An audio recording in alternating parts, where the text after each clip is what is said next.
4 বছরের দীর্ঘ প্রেম, বিয়ের প্রতিশ্রুতি দিয়েও শেষ মুহূর্তে প্রেমিকের সটকে পড়া। অবশেষে কোনো উপায় না পেয়ে বিয়ের দাবিতে প্রেমিকের বাড়ির সামনে অনশনে বসেছেন 18 বছর বয়সী এক তরুণী।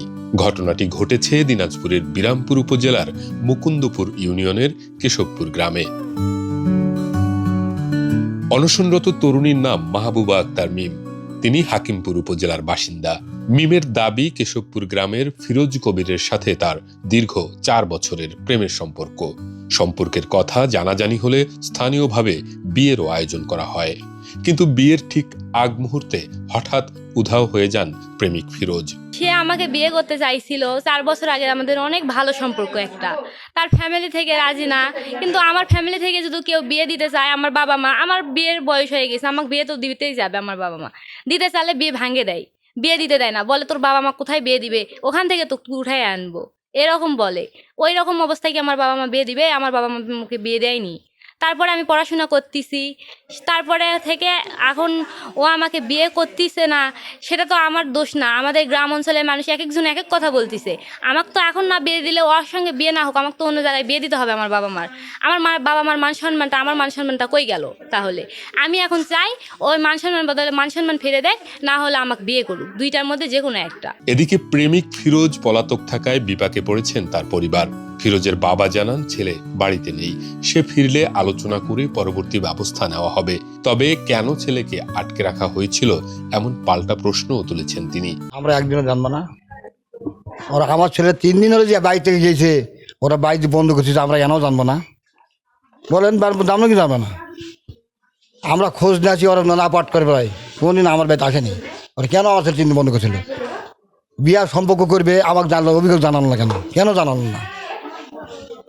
আমি এর বিশ্বাস চাই, জানালে আমরা বিয়া পড়ে দিতাম। আর আমার ছেলে কোথায় গেছে আর আমি খুঁজে আনুক, আমি বিয়া পড়ে দেবো, চলে যাবে, আমাদের কোনো দেখছি। উভয় যেহেতু আটকা পড়ে গেছিলো, আমাদের সংবাদ দিল না কেন? আমরা ওখানে যেতাম, সুষ্ঠু মতন বিয়া পড়ে দিতাম। আমার ছোটো ভাই ওখান থেকে কিভাবে উদাও হলো না, মেরে ফেলে দিছে, এর আমরা সুষ্ঠু বিচার চাই। ওরা ছেলেকে খুঁজে নিয়ে আসবে, আমরা বিয়ে পড়ে দিব, সুষ্ঠু মতন সংসার করে খাবে, ঝামেলা শেষ। আমরা কিছুই জানি না। 4 বছর সম্পর্ক, আমাকে একদিনও মেয়েও বলে না, ছেলেও বলেনি। স্থানীয় ইউপি চেয়ারম্যান আবুল কালাম জানিয়েছেন তিনি বিষয়টি শুনেছেন, তবে এখনো কোনো লিখিত অভিযোগ পাননি।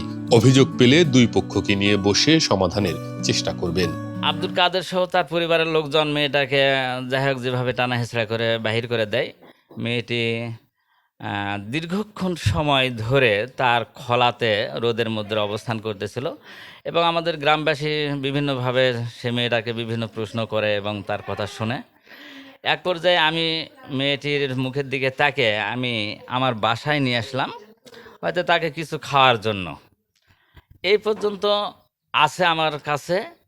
এখন আমি চিন্তা ভাবনা করতেছি, মেয়েটাকে বলতেছি তুমি তোমার পরিবার পরিজনের যারা অভিভাবক আছেন তাদেরকে ফোনে ডাকো, আমি এদের সঙ্গে বসে একটা সুষ্ঠু সমাধান কি হয় সে চিন্তা ভাবনার মধ্যে আছি। আশা করি এটার মধ্যে একটা সুষ্ঠু সমাধান করব। এলাকার মানুষের দাবি, দীর্ঘদিনের সম্পর্কের কথা মাথায় রেখে দুই পরিবারের আলোচনার মাধ্যমে এর সম্মানজনক সমাধান হওয়া উচিত।